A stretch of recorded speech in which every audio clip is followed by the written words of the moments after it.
Hey there. I wanted to put together a video on the purchase contract, just something really short. I know we've done this kind of long range or like deep dive into the purchase contract before, line by line, very legal, very what is the contract about. But I know it's a tough video to watch and get through just to be able to follow some directions on how to fill out the purchase contract. So I wanted to do this a little bit quicker one, just going through the blanks and some areas that you need to know just when filling out your first purchase contract, or whether it's been a little while, just kind of reminder of what the blanks are and what they should be, just so that you end up with something that's valid and usable. So I'm going to dive into the purchase contract now, and hope this works out well. All right, hang on just a sec. Let me grab that up. All right, I am in the purchase contract now, and I'm in DocuSign. So this is what it looks like in DocuSign. I shrunk the screen a little bit just so you don't see a bunch of noise, and so that you can zoom into the actual contract a little bit better. So I am live in DocuSign, ready to fill out something. So I'm in a room, and I added the form. So let's get started. So this first page, the buyer attachment, you'll notice it does not have a page number at the bottom, and most significantly, the next page says page 1 of 10. So the first page is technically not a part of the contract. You can take it off if you want. It's a good kind of like 8-point review of what the buyer should be doing. You know, read the entire contract, review the property disclosure, and do the inspection, all that kind of good stuff. So this is good for the buyer to see. You can check these boxes. You cannot check these boxes. It really doesn't matter because this is not part of the contract. I would say 99.9% of the contracts have it in there, and it's just left alone. So we start the contract on page 1 of 10. See how it says that right there at the top. All right, so first top, buyer, seller, or buyer, 2 names, right? So you have one blank for one name, one blank for the other name. It's not really appropriate, like this is Adam Harris and Colby Harris. It's not really appropriate to say Adam and Colby Harris. They are 2 independent people that will sign in 2 different places, so they need to be individually named. Same thing with seller. Seller's name, if it's an LLC, of course, it's just 1 blank. If it is 2 people, then there's 2 individual people here.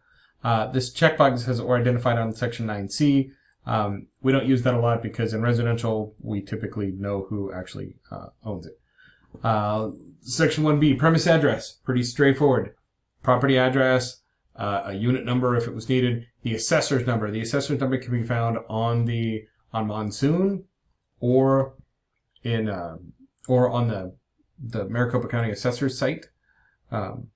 So you can go grab that. The city, county, and zip code, pretty straightforward. And the legal description there.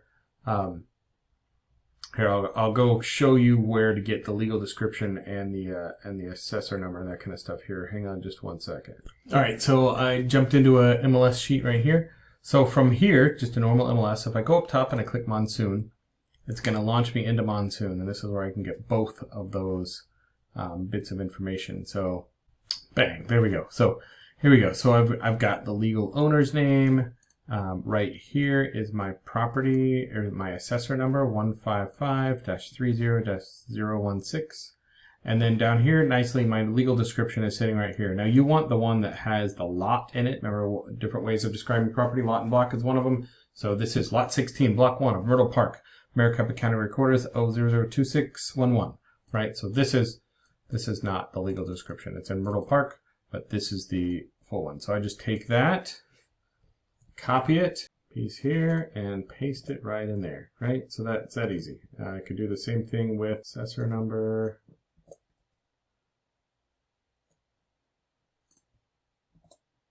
There you go. All right, so that's pretty straightforward. These next 3 lines, this next section, section 1C, is how you're outlining the purchase price. So I had something in here, so this just auto-filled. What's key about this is line 10 should be the total purchase price, and everything below line 10, 11, 12, 13, and if you had 14, 15, and 16, that kind of stuff, all of that should add up to line 10, right? So this property happens to be $425,000, right? So now I've got earnest money. Let's say we're going to do $5,000, and that's wired within 24 hours of contract acceptance, right? Make sure spelling is correct. All over. Then let's say they were going to put, $50,000 down. Well, they've already given $5,000 in earnest money, so they only need $45,000 more, right?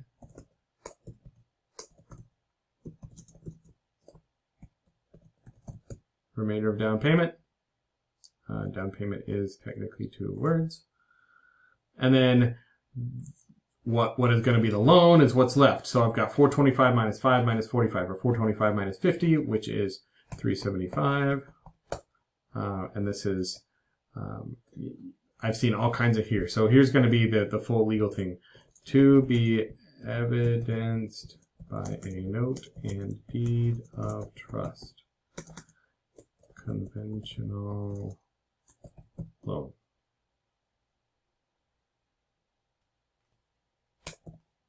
There you go. And if you had additional stuff, like if it was like seller carryback, or there was some other amount of monies or something like that where it'd be transferred, that's what lines 14, 15, and 16 are about.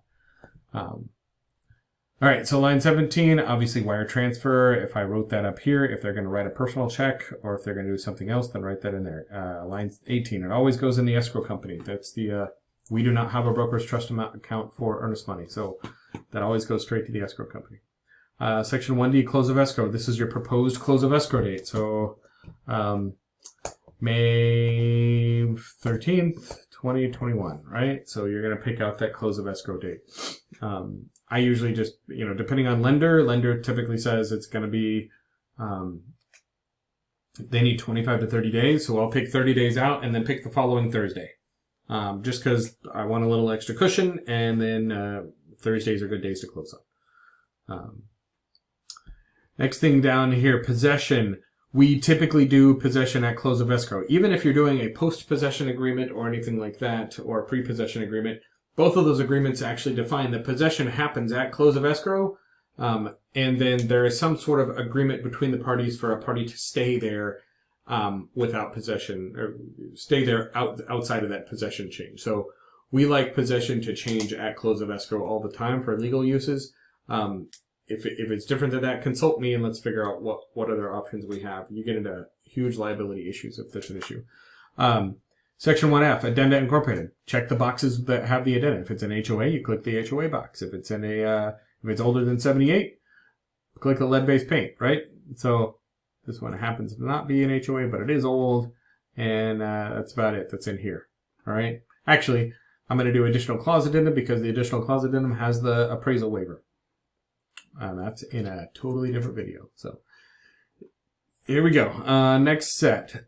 Section 1G, this whole top part is good for the buyer to look at and understand what is supposed to come with it and what may not come with the house. And then these are things that are typically included but are really an option. Refrigerator, washer, dryer, any above ground spa, that kind of stuff, are other personal items. Check the MLS to make sure these things are listed, and then follow those directions. The next section, financing. This is a big section that we go over in our terms. I'm not going to go over it now. Really, the next part to actually fill out is the type of financing. Conventional, FHA, VA, pretty straightforward. Section 2J are the concessions. Is it a percentage or is it a dollar figure? I will tell you right now, you may love to think in percentages, but in reality, the end of the day, escrow loves to see dollar figures. It just makes things a whole lot easier rather than, if they're gonna concede $2,000, they're always going to concede $2,000. If you get halfway through the transaction and the purchase price changes by $5,000 and you had a percentage in there, then all that math changes either. That's just a waterfall of confusion. Appraisal cost. In this market, the buyer is typically paying for the appraisal, so you just check that. And then line 112, if you have checked buyer on line 111, then nothing needs to be done on line 112. Only if you've checked seller on line 111 do you need to check anything on line 112. Title and escrow, this is where you put in the information. So like landmark, Valleywide, Lisa Vasquez, Make sure you put in the address.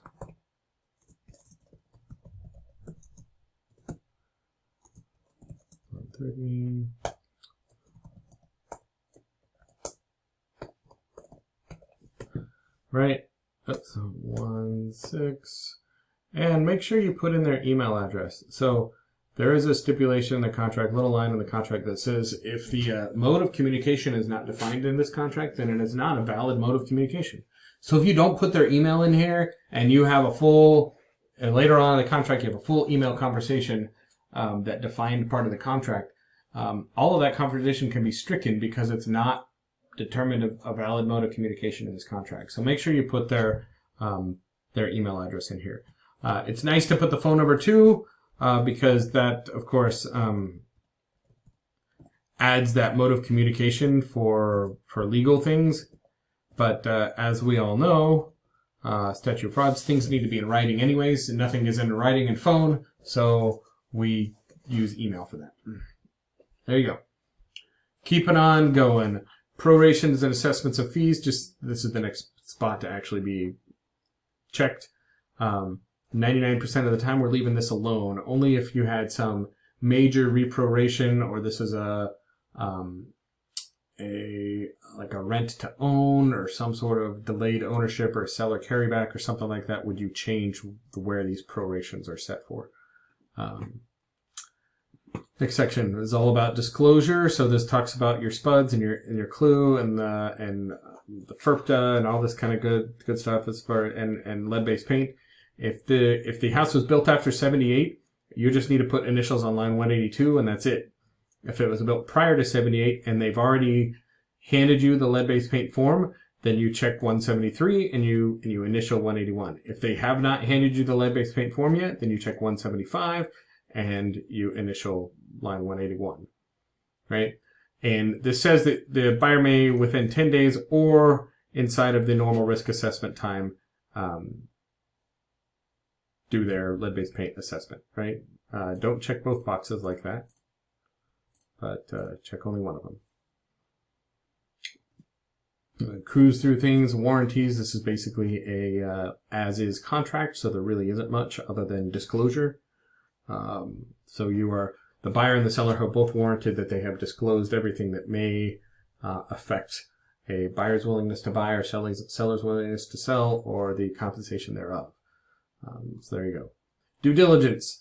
It is by default 10 days. If you want it to be less than 10 days or anything other than 10 days, you need to write something that's blank. If you don't, if you want it to be 10 days, then you don't touch this cell. So 213, just you leave it alone altogether. You don't write NA or anything like that. If you write NA, you just basically negated your inspection period. That's not good. So you leave it blank. This next section of 6, 6B, 6C, D, E, F, G, H, and I pretty much all say that the buyer should do some research and figure out stuff themselves. So there you go. Right, 6F, what kind of sewer does it have? Sewer, conventional, or an alternative septic. So make sure you have them initial lines 246, 251, and 259. These are about sewer, swimming pool barriers, and that the broker is not an inspector. Section 6I and 6J are all about the inspection period and the buyer disapproval process. We use a convenient document called the BINSR that follows these instructions. This is where the instructions are laid out for that whole BINSR, section 6J. But this is the contract. And so if you needed to change in the time periods, you fill it in. If you don't, then you leave them alone. Next, section 6K, home warranty plan. You can check either 293, a home warranty plan will be ordered by, or 296, buyer declines purchase of home warranty. If you check line 293, then you need to check some more boxes in here. Is it going to be ordered by the buyer or the seller? What kind of coverage? Who is going to order it? And what's the maximum price that it's going to be paid for? And then who is going to pay for it? So in this situation, I'm going to put in a home warranty will be ordered by the buyer with the following option coverage, TBD, right? I don't know. Issued by TBD. I don't know that yet either. I am going to put a price in here, so not to exceed $750 and to be paid for. In this situation, I know because it's going to be paid for by the buyer. If you are asking the seller to pay for something, then you click the seller. Pretty straightforward. This next bit, walk through seller's responsibility, read it and know it. It's good stuff. Section 7 is all about what you do if something goes wrong. Definitely a place you need to read and know. Section 8 is just a boatload of blank lines, so you can add whatever contractual language you want in here. I did a little thing, a little show a little while ago about this area that as far as real estate contracts are concerned, real estate agents are held to the same exact standard as lawyers are as far as their verbiage and their contract language. So you need to be very intentional about what you're putting in here and how it sounds and how it is actually interpreted. So you are in all intents and purposes acting as a lawyer for this real estate purpose in Section 8. So make sure your verbiage is correct. Make sure things make sense. Make sure you're accounting for all contingencies and possible, fall-throughs. So important area. This is also the area you put in some extra disclosures. So if it's something like an owner agent, you write an owner agent, or if the buyer is related to the buyer's agent, then you write, buyer's agent is related to buyer. So this is where you can put in those kinds of disclosures. This is also where you can put in things like an escalation clause or a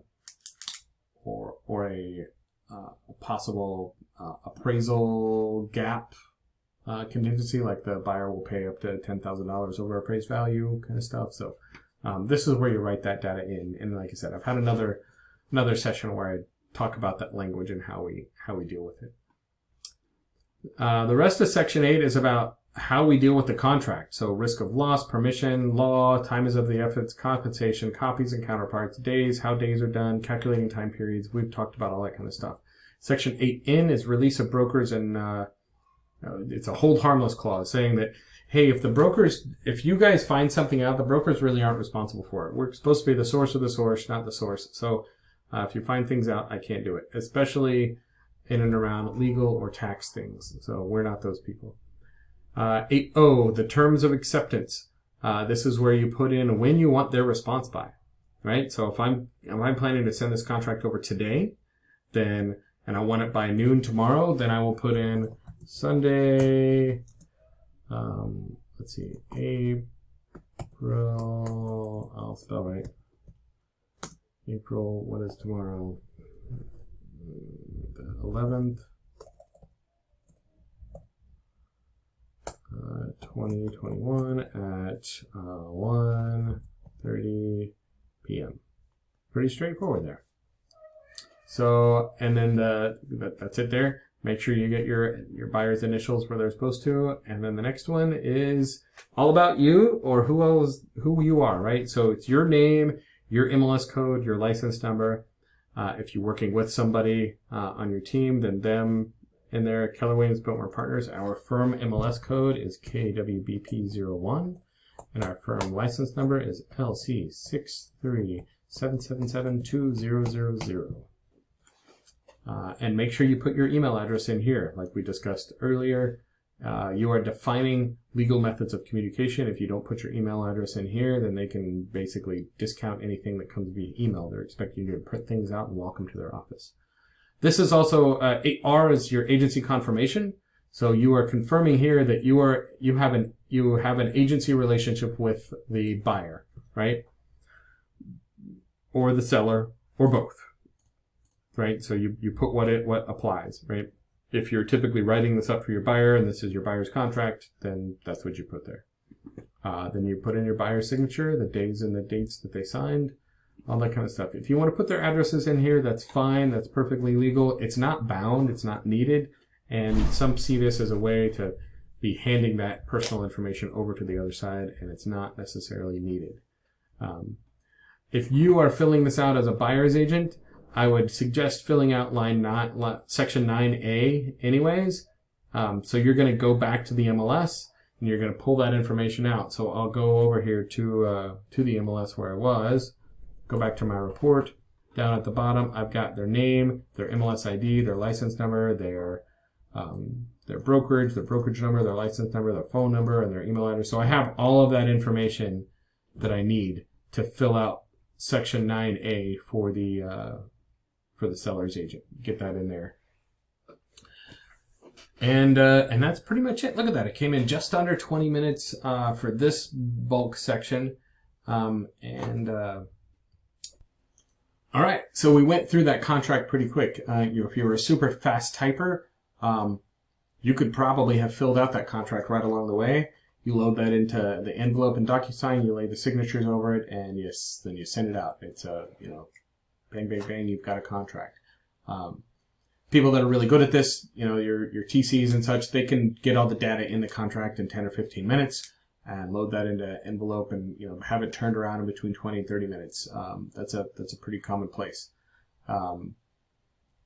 But also don't be discouraged if it takes you 2 or 3 hours to get through the first time, because you know what, it's a lot of information, and you are, I don't mean to put any fear in anybody, but you are a pivotal person in controlling or assessing or accessing or obtaining probably somebody's most valuable asset. So it's a pretty big deal. Take that to heart. Make sure you're managing your documents quite well. And of course, I'm here. Come and call. If you have any questions about any of that kind of stuff, I am happy to talk. I'm happy to chat and happy to walk you through some things and explain stuff.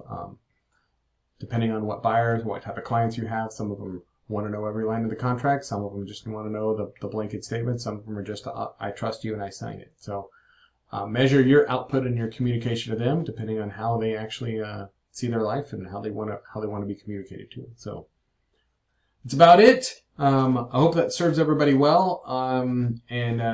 As always, give us a call. There's plenty of people in the office that can help you. Everybody there has done some amount of contract work, and so we can all contribute to whatever you need to make things right. So hope all that works, and I appreciate it. Enjoy. Go out and get some more business, write some good contracts, and call me if you need anything. All right, later.